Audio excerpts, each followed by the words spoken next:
Hello, Angela Coté here, and I am excited to be here on behalf of the CFA to interview the man, the myth, and the legend, Frank Zaid, who is a retired franchise lawyer, but also using all of his amazing expertise that he acquired over the years to work with franchisors. Now, I'll let him explain that to you in just a minute. Just for a little bit of context here, my background is that I come from the family business, M&M Food Market. My dad, Mac, is the founder. And over the years, we grew to almost 500 locations. And I've said this before, but I have to say it again, that when I first started my current advising business, one of the first things I did was to join the CFA because my dad had always raved about the amazing education, the connections, and the support that we got at M&M from being members of the CFA. So that is what makes me excited to be here today. I'm looking forward to digging in here and ensuring that we leave you with some great takeaways. So, Frank, are you ready to get rolling? I'm always ready, especially privileged to speak with you. Oh, thank you. Well, I hopefully I will be called the legend like you someday. All right. Well, let's get into. I think it's really cool that when you first started out, but using the franchise model for growth was so much less common than it is nowadays. And I even know that my dad with M&M Food Market, when back in 1980, when he decided to use the franchise model, even then it was a little bit progressive because most of the businesses that were franchising were like quick service restaurants, A&W, Dairy Queen, and these types of restaurants. So I think it's really cool that you chose to specialize in franchise law. So do you mind first telling us a little bit about that? Like you were practicing law, you chose this path. Sure. Actually, I don't know if I chose it or if it fell into my lap. I was a chemical engineer graduate, didn't know what to do, and heard about intellectual property law because you had to have science background or engineering background. So I went into law school thinking I was going to be an IP lawyer. I joined a small boutique IP firm for my articling year and found out that I loved parts of IP like trademarks and copyright, but I also really couldn't stand the technical stuff like patents and industrial design. So I was very fortunate after I articled to be asked to join a major law firm in Toronto, where I was just a young corporate commercial lawyer. But they wanted me also to take care of the IP work that might come into the firm. So I'd say, maybe 2-3 years down the road after being the third young lawyer on some big bond financing deals where I never saw clients or got to meet them. Coincidentally, there were two franchisors in the automotive aftermarket service business who were referred to the firm, and the partners who got these referrals threw up their hands and say, I don't know anything about franchising. Zaid, you take care of this stuff because there are trademarks involved. So I started realizing that this was an empty field. There were honestly 3 or 4 lawyers in all of the country who were dealing with franchising. There were no laws. There was really an open market, and I had to learn a lot. So I set out to learn a lot about franchising that I could and to help these two franchisors come to Canada. And then I said, this is a lot of fun. I'm dealing with entrepreneurs. I'm dealing with owners. And not only that, as a young lawyer in a big firm, I've got direct contact with these people. So I decided I would explore a bit, learned that there was the Canadian Franchise Association. In those days, it was called the Association of Canadian Franchisors. And they had an annual law day, which I went to. And I went to the law day and I found out that the law firm that was counsel to the ACF, as we called it, had 7 lawyers and 1 guest on the law day program. I said, hey, this is kind of interesting. There's nobody else. So long story short, I started promoting. I started going to the US, to the IFA conferences. I started getting involved in the CFA. And I guess my real start was when I convinced a conference company in Canada to have a conference on franchising in Canada. And we got 125 people Wow. in the mid 70s to come. And I walked away with 5 clients. mainly from the US. And that ever since then, it's just been, I love this field. I'm going to help see it grow and not be shy. You can't be shy if you're a franchise service supplier. And met people and just built up one of the biggest practices in franchising in the country. That's incredible. Now, yeah, and while I was in practice, I worked with over 400 franchise systems. I was on the board of directors of a number of my franchise clients, and we'll talk a little bit later about some of the recognition and awards. And now, since I retired almost close to 10 years ago, I've been involved as a franchise mediator and arbitrator with ADR Chambers. I'm the only mediator and arbitrator in Canada whose practice is restricted to franchise disputes exclusively. I'd like to sit on more franchisor advisory boards or board of directors. I was involved and still am involved in some franchise business consulting. I'm available to act as a franchise system ombudsman, and I do expert witness work when I'm retained on franchise disputes and an expert is needed. So that is my short, almost 45 years. That's amazing. I can't resist just jumping in on how I can relate in a way. I mean, I'm not going to try to pretend I have the level and depth of experience that you have, but I can relate in that, you know, you were going through all these things sort of organically. It was just happening, and you were learning and getting better at what you did, and wanted to then use that now to work with people and share what you learned. And when you mentioned that you were like, hey, these are business owners. And I remember I just had a flashback when you said that. I remember back in, I think it was 2016, when I went to my first CFA conference as a now advisor for franchise companies. I was, very green with my business card. I'm a franchise consultant. I'm here to help you with all the things I learned, growing up with M&M.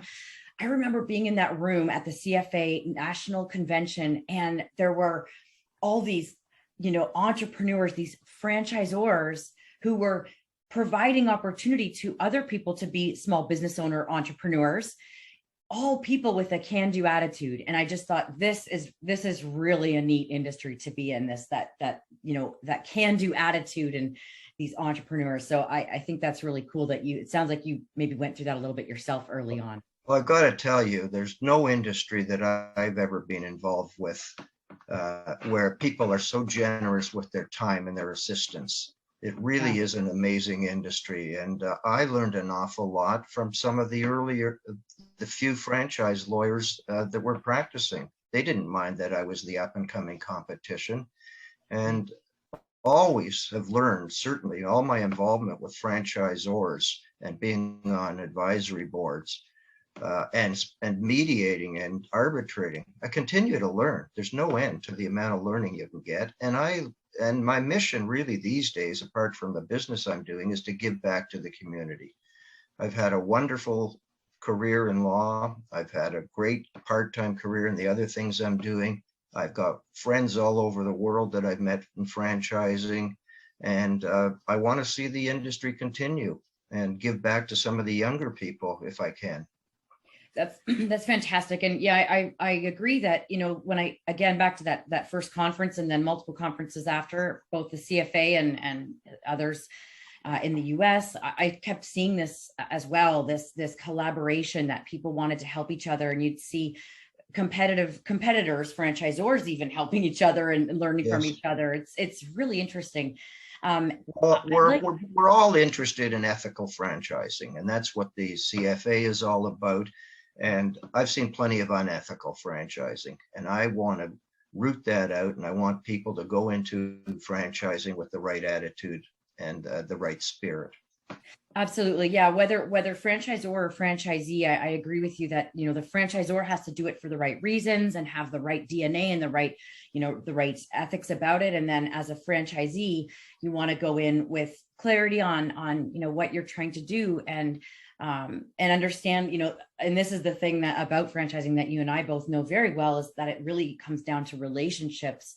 And that's one thing that I think a lot of people don't understand. And if you, as a prospective franchisee, understanding that, you know, your franchisor, they're there to look out for you, and if done properly, it can be a really, really good business opportunity. So, okay, I'm kind of torn between moving on to what you do now and talking still about some of the cool things you've learned. I'm going to go with, let's just go a little deeper on what you currently do now, just to clarify for people. And then we're going to go back to, you know, things that you've learned over the years, because there's a lot of meat there. So no pun intended, meat. I never expected, but I started getting a number of calls from emerging or startup franchisors about how can you help me?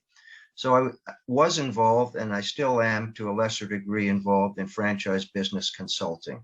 I'm not a practicing lawyer. I don't do legal work anymore, but I certainly can help franchisors frame what they might have to do and how to get the right advisors in different disciplines, and work with those people to make sure that things are being properly covered, and quite frankly, to cut down on the costs that often occur when a startup franchisor is working with different consultants, because there's a lot of stuff that the consultants feel obligated to explain, even though they know that it's not going to apply to that particular system. So that's one. The other one, as I said, is, and I think many of the franchise lawyers know this, I'm retained to mediate or arbitrate franchise disputes. And the reason I'm retained is that, yes, I have the legal background, but I also have a tremendous business background and experience in franchising. And I can step into a dispute, and it doesn't take me very long to understand what the issues are. You don't have to explain to me what an advertising fund is. You don't have to explain to me that there are issues about cannibalization, or that there are breaches that haven't been corrected. I know that. So I get into the business situation, because all disputes revolve around a business issue as well as a legal issue. And my job is to try to get the parties together to understand their cases. And I have had, fortunately, quite a high success rate of getting the parties to settle their disputes and walk away without having to spend a lot of time and money going to court. And that's most mediations are only one day. So I love doing that. And arbitration, of course, is a more complex situation. I do arbitrate disputes when they can't be settled. Rather than going to court, an arbitration, if it's handled properly, can be much quicker. It should be less expensive, and it's private and confidential. And I think that's the important thing that people should know. It's just an arbitrated decision is private and confidential and will not be known to the general public. We know in franchising over the years, some of the big disputes that have had enormous publicity and adverse publicity on the front pages. You can avoid that with arbitration of a dispute. Yeah, that's the last thing is, as I said, is sitting on, I think I said sitting on advisory boards of franchisors. I'm always welcome to entertain an opportunity to do that. And the expert witness work is legal. I get retained as an expert witness to talk about what are the common practices in franchising, what does some provision in a franchise agreement really mean, those types of things. And those actually, I've been very fortunate. Some of those are international disputes and very, very interesting. I might say I like that. I love that work because I actually get some respect from the panel as opposed to getting cross-examined all the time. Yeah. Awesome. Well, let's talk a little bit now about some of the highlights or just franchise companies you've worked with over the years where you learned the most. I know you've worked with a lot of companies, bigger companies. So let's talk about a few of those. Yeah, well, I'll throw out some names, and then I'll zero in on some of the ones where I really learned a lot and had experience that I could perhaps pass on to other people. And I don't mean to exclude anybody. It's just because, as I said, I worked with 400 systems, but in each of these cases, there was something special about how they ran their businesses and what I learned. So I'm just going to throw out names, and then I'll circle back to the ones that I want to spend a couple of minutes on. Choice Hotels Canada, Subway Franchise Systems, company you've identified, M&M, well, was that then M&M Meat Shops until it was sold and got changed to M&M Meat Market. Shoppers Drug Mart, Tim Hortons, General Motors. These are all prominent franchisors. That's not to say that I haven't and I don't welcome working with much smaller and startup and emerging franchisors. And the last one, I'm going to say a few remarks because people always recognize me exclusively as having had franchisor experience. Well, I actually invested and was a part owner in some franchisee operations.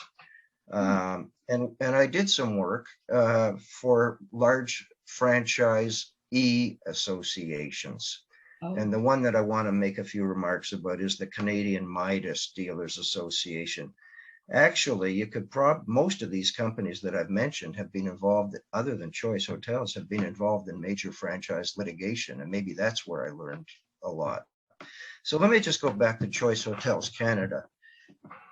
I acted for Choice Hotels International for many years. They only had a representative in Canada.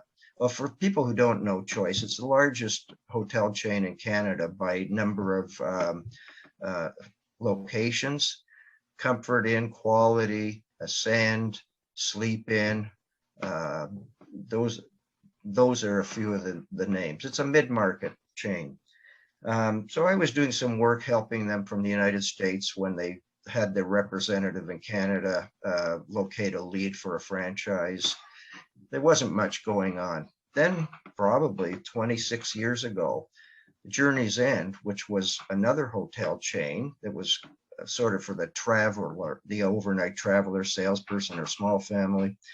They got contacted by Choice International. They decided to merge the two operations and they formed Choice Hotels Canada, which to this day still exists. There are successors to the Journey's End side, but Choice Hotels International is still a 50% partner, and it's a deadlock company. Very interesting. People will tell you never get into a deadlock joint venture, but it has been very successful, and I've been on the board. The thing I've learned from Choice, with over 25 years experience on the board, is best practices amongst the best of dealing with franchisees and establishing franchise relationships that are meaningful, apart from all the technical things they've done to make it a well-organized franchise system. And I've really learned a lot of this in the last couple of years with COVID. You can all imagine the decimation of the travel industry and the small hotel industry in the last few years. And these are, by and large, small business people, a lot of immigrants to Canada who have bought a hotel or a couple of hotels. They have mortgages, they have operational costs, and they've been decimated with no business. Choice has just worked with the franchisee advisory board, held webinars, held meetings, given out material, kept the franchisees fully advised on all the government grants and other opportunities, worked with industry associations like the hotel industry to lobby the government. And there have been no lawsuits. There has been incredible enthusiasm amongst the franchisees to try to help the whole industry get out of this situation. And top management steps up and works with the franchisees. This is not delegated to field managers. And I just say that for franchisors, at the appropriate time, form a franchise advisory board or council, do it right, and be absolutely committed to it. Have the franchisees represented, have them involved, make sure that you're not playing a game where they have no say in anything that goes on, or forward thinking. If you don't respect the franchisees through an advisory board or some other means, you're only inviting trouble. And I just want to just jump in, and this is this is such a key thing that you're talking about here, the importance of doing a franchise advisory council right. Can you did just say, make sure you actually give them a voice, because I've seen this as well, where people use their advisory council, their franchise advisory council, to tell them what they're going to do. and say, well, we ran it by them. Well, did you really though? So is there anything that you can specifically speak to that you've seen people do wrong, that they, and how can they do it different? You have to structure the board properly so that if it's a large franchise system, there is representation throughout the country by franchisees. You have to have the franchisor representatives on the advisory board in a position where they have authority and they have direct link to the CEO or some other important person. And the representatives, the franchisee representatives, in my view, must be elected by their peers. They should not be appointed by the franchisor. Yeah. And the franchisor representative, I saw one large franchise system who had the franchisor had one major franchisor representative whose job only was franchise, being on that board. And I don't think that's a good thing, because there are too many issues that get raised through the advisory board that go into other major components of management of the franchisor. So there have to be representatives, but the most important thing is there has to be buy-in. If top management and the owners don't buy into the franchisee advisory board and just use it as a means of throwing out, it's not just for throwing out things that are going to be implemented where the franchisees have no decision because it's too late. It's for getting new ideas. Yeah, I mean, they're wasting their opportunity if if you don't. My dad always used the phrase, leverage the collective wisdom of the franchisees, right. The franchisees on the front line. I see this all the time too, Frank, where franchisors are almost afraid to hear from their franchisees because, oh, they have too many ideas, or they, it's like herding cats. It's like, yeah, but they're the ones with the great ideas. And so have a system in place and a framework for being able to listen to them, from the franchise advisory council representative all the way through to the front line, even employees, so that they can. Let me move on to Subway. Sure. Subway in the U.S., we don't know, everybody knows Subway. And I got a call from Fred DeLuca, the then owner of Subway, many years ago. And founder, correct? Founder, yes. Yep. Well, that's another interesting story that perhaps we can talk about at another time, how he founded it and how he turned a 50% ownership of his co-investor into a gazillion dollars worth of equity. So Fred called me and said, we're thinking of coming to Canada. I've seen you at the IFA. Can you come down to Milford, Connecticut and meet with me? So I flew down there and met with him and some other people, and we talked about what they had in mind and how I might be able to help them, and they retained me. And I said to Fred, you're known in Canada because people have seen ads or people be in the United States, but without mentioning names, we got some pretty strong competitors in this business already, homegrown. He says, I don't care who's in the business. I know my system, and they will be, if they have 2,000 locations, in 2 years, we'll have 3,000 locations.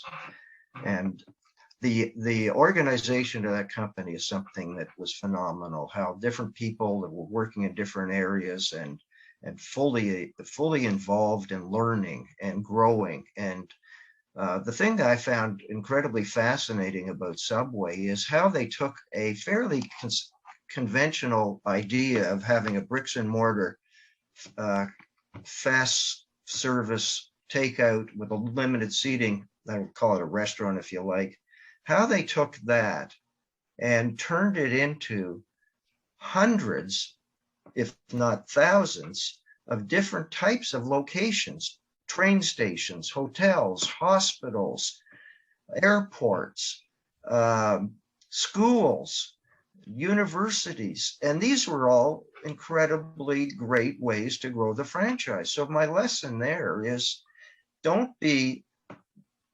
blindsided, or don't only think that if you have a good franchise system, you can't grow it in other ways, because the world is changing, and we certainly know that today, and the phenomenal growth. And then the other thing is how he grew that system internationally. to be in so many foreign countries where customs, language, religion, laws are so different and yet be tremendously successful. It takes, I guess the other lesson is don't run before you understand what you're doing. You know, when you go into these different locations and you go into different countries, you have to understand and be advised. I can't say, and this is not just because I was an advisor. If you don't get good advice in all these different areas, and if you're not willing to pay for good advice, you're going to fail somewhere, because we have an awful lot of different areas that go into franchising today. And I'm not just talking legal. I mean, with the work that you do as an experienced business advisor, all of this stuff is important. And when you grow, and real estate location, we can go on forever, the different facets, but that's the lesson for Subway.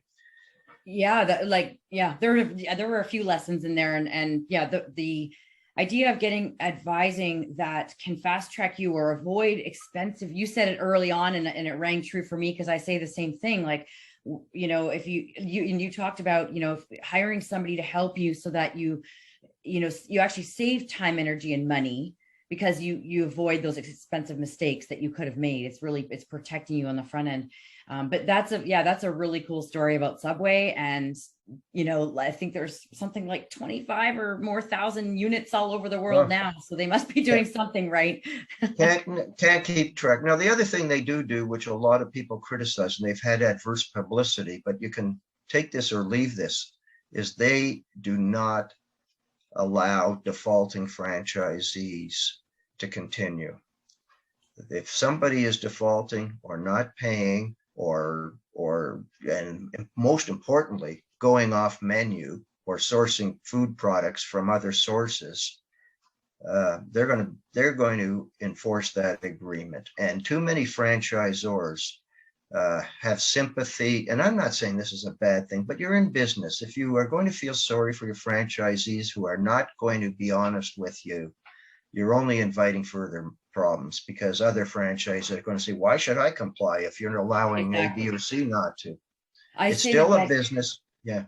Well, when franchisors say, you know, oh, like, you know, they did this thing that it's sort of innocent. I'm not sure if I should do something about it. I'm like, well, are you wanting to set that standard that it's okay to not follow the brand standards? And so and then I say, remember, you have to protect everybody's investment. You have to be able to sleep at night knowing that you, as the franchisor, that's what you're trying to do by holding them compliant. So if they understand that, then they won't see it as, you know, a negative repercussion, but rather that you're looking out for them. So yeah, I agree with that.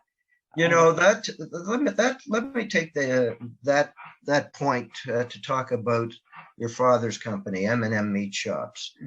And the thing I learned from your father and other management at M&M Meat Shops after they asked me to go on the board, and I was on the board probably about 8 or 10 years until the company was sold.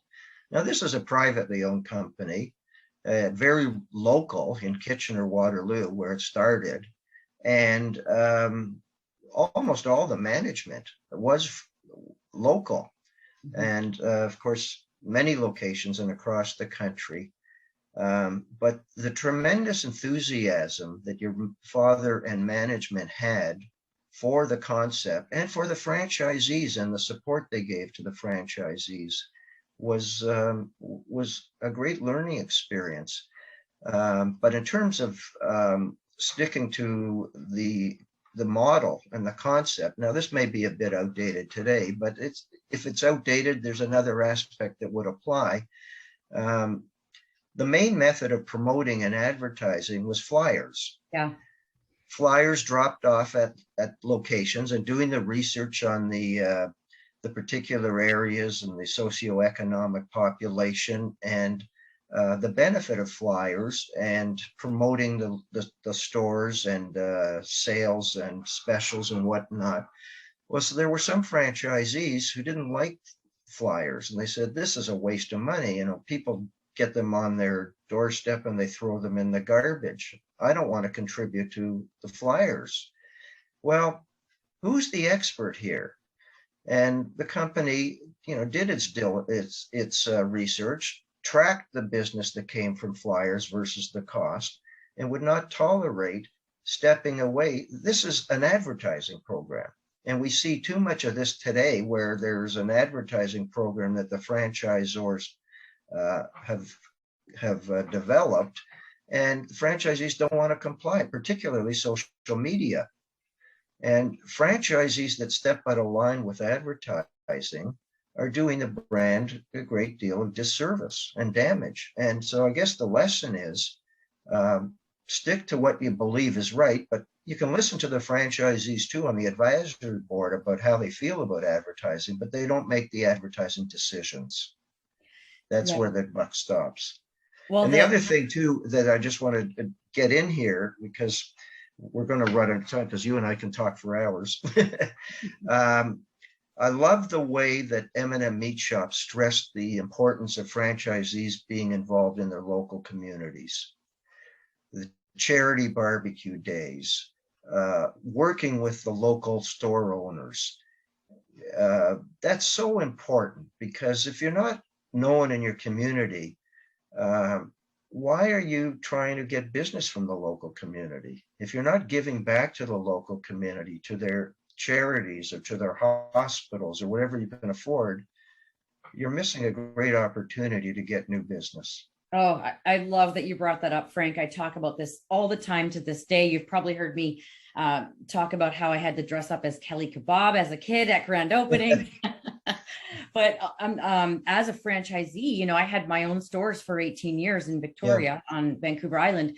And, even though I opened store number 300, 319, and 327 in the chain, and even though by that point we were a known brand, and some people say an iconic Canadian brand, we couldn't just sit in our store and wait for business to come in. Now the flyers, you're bang on there. Those were huge. And now it's e-flyers and various different other methods and social media. But the point about following that system, if the franchisor has it figured out, is so true on the advertising front.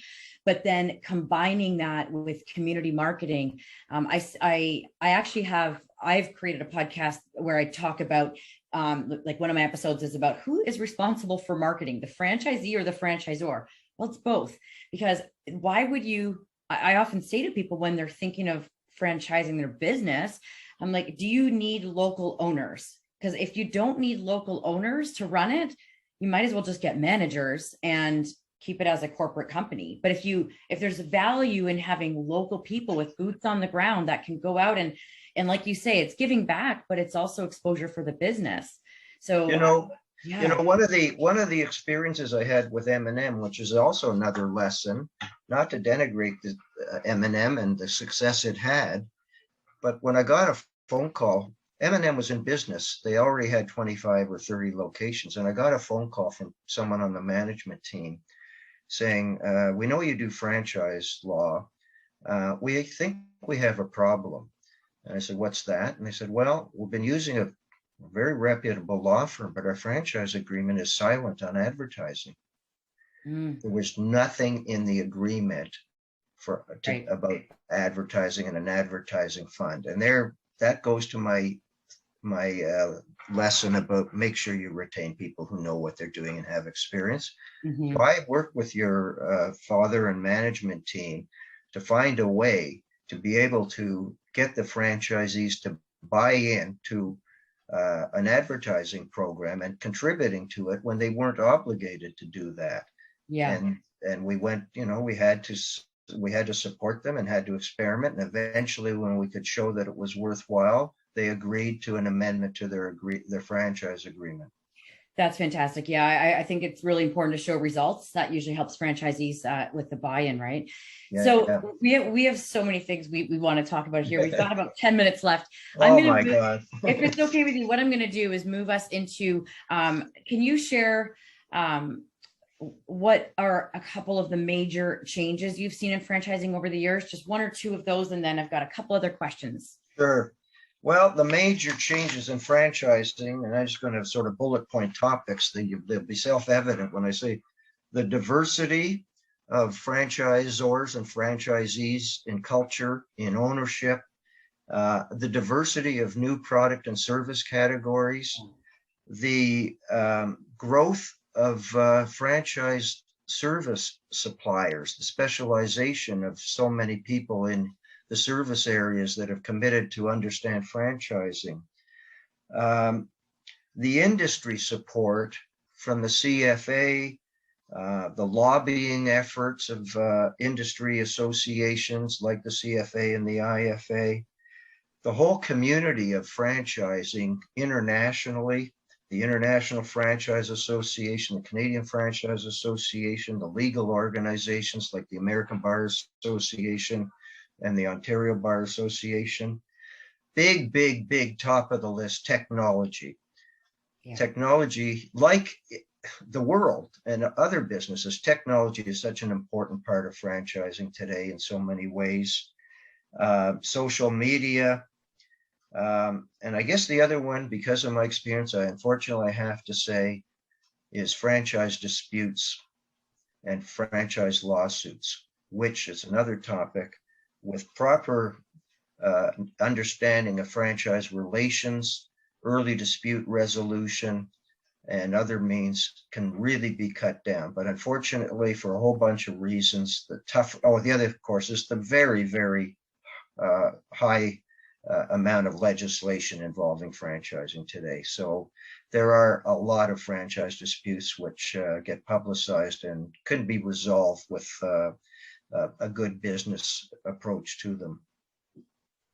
Yeah, wow, that you're right. Those are a lot of changes that have happened. And when you say diversity of the or of the models in business, it seems to me that you can almost franchise any type of business if it's got a profitable model and the person franchising has the right DNA and the capital and all those things. Mm-hmm. Are there any businesses that come to mind for you that are really unique and dynamic that you would never have expected to see franchising? Can you think of any examples? I'm putting you on the spot a little bit here.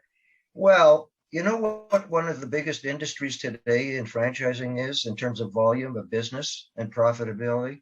It's the pet industry. Yeah. So who would have said that? You wouldn't have expected that, yeah. And more so today than ever because of what we've been going through with COVID and people staying at home. The home service, years ago when I got involved, there were no home service franchises. It was all brick and mortar. Come to my store and buy my product or service. Well, now home service in a gazillion different window cleaning, everything. Yeah, everything outside, inside. Yeah. Yeah. I mean, I saw across the street the other day, I saw somebody getting his winter tire. Well, it was a few months ago, getting his car all polished up and cleaned and putting new tires on from a company. So that's a huge new area. And takeout food, but some of the other, it's predominantly in the service area where I think there's been so much, but also spas, personal care, elder care has been a huge new area and profitable and growing. Yeah, so it's not just quick service restaurants like A&W and yeah, that's pretty cool. Now go ahead. We've just got a couple minutes left here, but I do kind of want to talk about the CFA a little bit here because you already have mentioned, how much involvement you've had.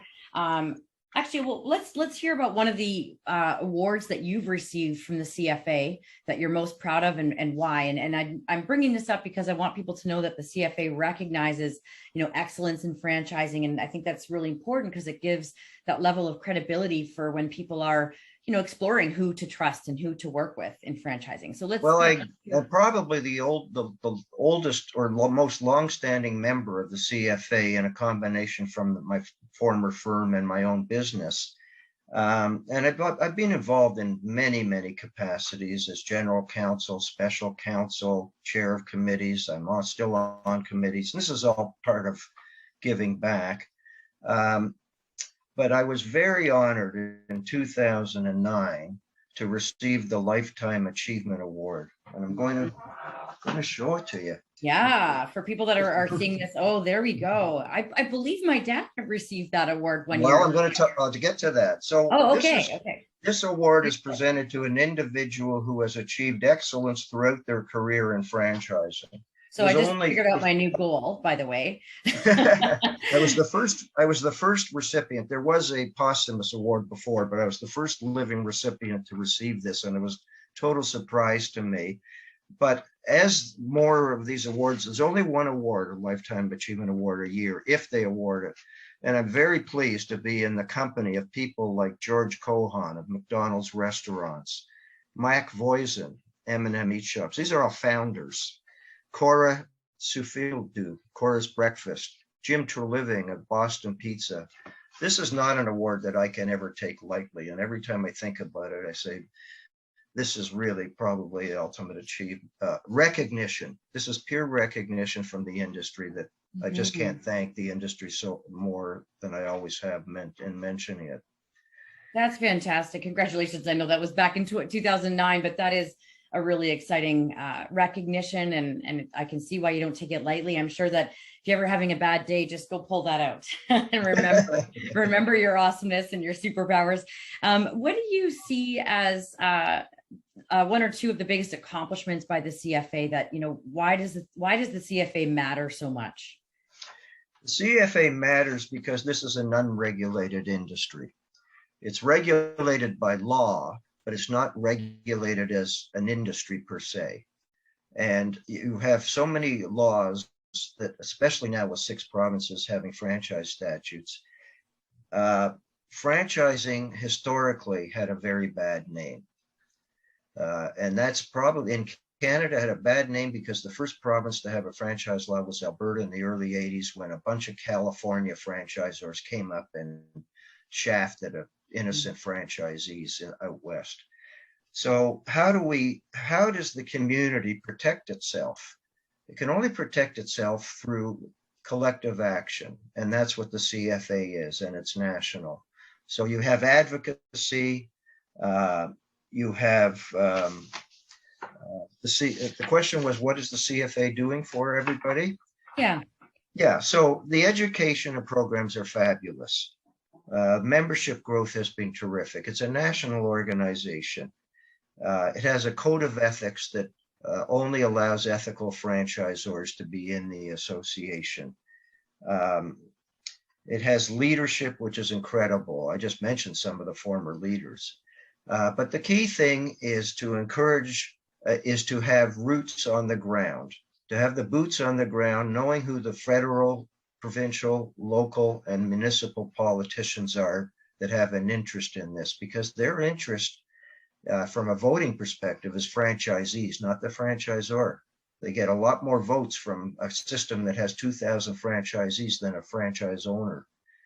And so we have to educate these people. They have to understand what franchising is. They have to understand the value to the country's economy, the number of jobs, the number of secondary suppliers. And so the CFA does a fantastic job in doing this with the annual meetings, with the publications, with the statistic gathering.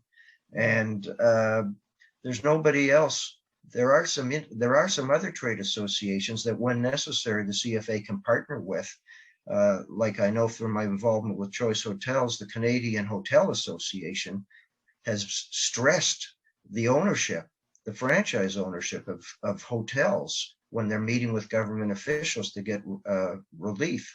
And the CFA can partner with those different organizations: travel, hotels, food and beverage, restaurant associations. So I really, I don't think I'm being outspoken, because I'm sure you would agree with me. 100%. I really take offense at franchise companies, especially the ones that can afford it, of not being members of this association, because they get the benefit. You know what? That's interesting you say that, because I've had people ask me, why become a member of the CFA? And I say all the things you just said. And I say, but if none of that's even something you think you need, you should be a member just to support the awesome work that they're doing to protect the model and to protect you. So it might not feel direct, but they are doing a lot for us, for us. Yeah, I all. mean, we have our own businesses that we're interested in, but we're also out there spending tons and tons of time to benefit the community. And Yeah. if they don't, they should support that work. Absolutely. Well, big shout out to the CFA, obviously from us here. Yeah. I think we've got to wrap it up here. I feel like like you said, we could probably talk all day. But Frank, before we hop off, let's just make sure that people know where to find you. What's the best way for people to get a hold of you if they're listening and thinking, man, I got to meet the legend? Well, I have my own website, frankzaid.com or frankzaid.ca. ZAID is how you spell, Yes. how you spell it. Yeah. Or I'm if you're on, I'm American, on, I'm ZAID. on, I'm on LinkedIn. Just Google my name and LinkedIn. My email address is fzaid@frankzaid.com. Perfect. Awesome. Well, I'm sure you'll get some people reaching out to you. Well, I hope so. And I want to say, please, anybody who wants to talk to me, I'm not a lawyer anymore. I don't need to put the clock on. I'm happy to help. And eventually, if there's something that we can do together, whoever it is, we'll work on an arrangement. Yeah, start with an exploratory call. It's very clear that you giving back is really important to you, and doing the right thing in franchising. So that comes through very clear. Thank you so much, Frank. And I look forward to seeing you at the next in-person franchise conference, maybe at the CFA in the spring. Okay, the drink's on me. Sweet. Thank you. It'll be awesome. Okay.